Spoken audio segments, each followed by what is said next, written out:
So today we're going to do a sample install against Marple. Here is the script. So just some of the things that stand out here. Now you can see that Marple is another team they're very predictable based on what the personnel is that they had out. So they had 21 personnel and they have spread personnel. So we'll use the boards again. There's boards that have, the personnel on them. So when we get 10 compared to 21, we'll get another linebacker out there and our play calls will be different. So against two back sets, we're going to be in a lot of Mamba this game. Why we're in Mamba compared to, say, like Answer. I know I had a reason when I was first looking over this stuff. I don't remember it now, guys. Maybe I'll remember it later, but I had a reason. I definitely wanted Mamba. When we're in Mamba, we should be tough against the run. So that's the main thing behind it. And we're also going to run 0 blitzes against their 21 personnel. Against their 10 personnel, there's not too much to go over. I mean, we'll use a, we'll use a combination of our coverages. We'll mix it up. I do want to do some show, right, against them. And, they'll see the gamut. They'll see sticks, they'll see claw, they'll see web claw. I also have a magic in here somewhere. So we'll pull that out on in the appropriate situation, try to get a blitzer coming from this side. Other than that, just things that you're going to have to be aware of against this defense. They do have an unbalanced set. So here's an example of unbalanced against Mamba. So we should identify this as a Utah. The corner will have this guy on the backside. Over here, it looks a little bit weird, but the corner has the number 1. The strong safety lines up over the second guy. The free safety, because he normally has number 3, right? He will line up over the third receiver right here. The Mike will slide up over to the number 4 receiver. And then the Will right here, I think it looks a little too far.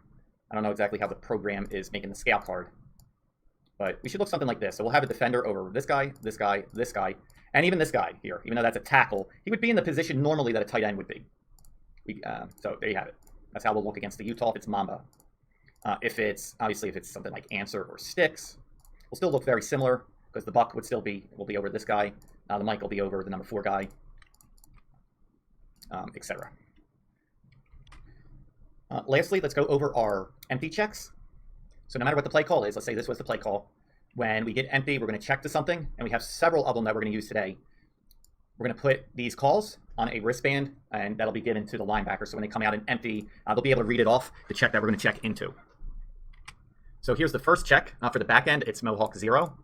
For the front end, it's Till, Splat, Whack. Okay, so Till, Splat. So if it's Till, you're going to go in here. And Splat, Whack means you guys have the flats. So we're going to blitz the linebackers like this. And what we hope is that these tackles, we hope that they block, one of them blocks the defensive end. If they do that, then one of the linebackers will be free automatically. So that is the first check. The second check is just going to be checking to claw. The defensive players on the defensive line, though, we're going to turn it into a till. So instead of lining up here tackle, you're going to slide into the A gap. But other than that, you guys are jetting, so you guys can get a little bit wider, get in your pass rush mode. Beware, they do have quarterback draw. So if we're in claw, these outside linebackers have to be ready to help. So this one who's apexing these two, okay, if they try to run QB draw through this gap, you got to help. If they try to run it through this B gap over here, then the Mike and the Buck have to be able to get to it. And that looks like it's it for the empty checks. We have 2 of them for this practice. One of them is more the pass coverage, and then the other is the one where we're going to bring pressure.